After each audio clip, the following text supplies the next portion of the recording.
This is Professor Michael Chapman. I'm one of the most experienced IVF doctors in Australia. I believe that an important part that I can contribute is to educate patients in relation to fertility, infertility, and all that involves. These series of podcasts help to educate you. I hope they are helpful to you. If you wish to know more, however, I'm more than happy to have you contact me via email, which is profmchapman@gmail.com, or make an appointment to see me on 9138 4222.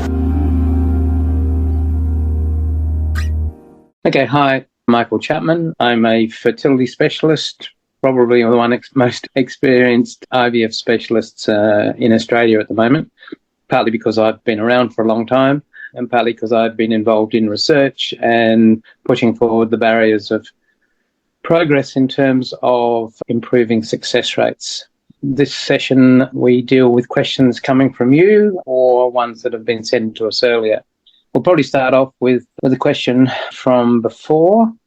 Actually, let's talk about recurrent miscarriage and where IVF fits into that.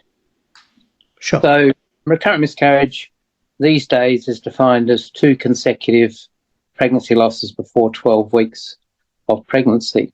I have to say that until 5 years ago, it was 3 miscarriages, and I'm not quite sure why they've changed the definition, other than patients who've been through 2 consecutive miscarriages are very stressed and are wanting answers as to why it happens.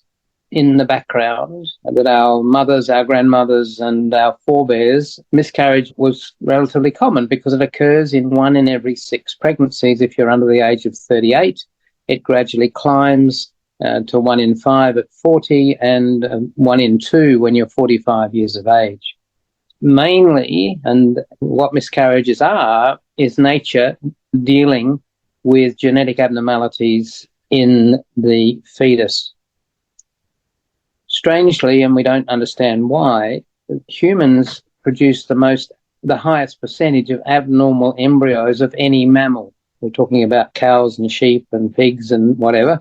For some reason, our genetic abnormalities, which arise predominantly from the mother's egg, are more common than these animals and than the general situation. It's probably evolution that's led us down that track, because we come into season every time a woman has an ovulation, and that's 12 times a year. And whereas the normal animal only comes into season a couple of times a year. In a sense, to keep the population of the world down, miscarriages are part of that process. And oocyte quality is a major part of that. So that's the main thing. 60 to 70% of miscarriages, in fact, are related to genetic abnormalities in the baby that the nature's dealing with. In the other 30, 40%, there are occasionally things that we find that predispose to miscarriage. There are bleeding disorders, there are immune problems, and uterine problems, both in terms of abnormalities, scar tissue within the uterus. But when we go looking for those, we probably only turn up 5% where we can say, this is probably a reason why, and it's what we can do about it.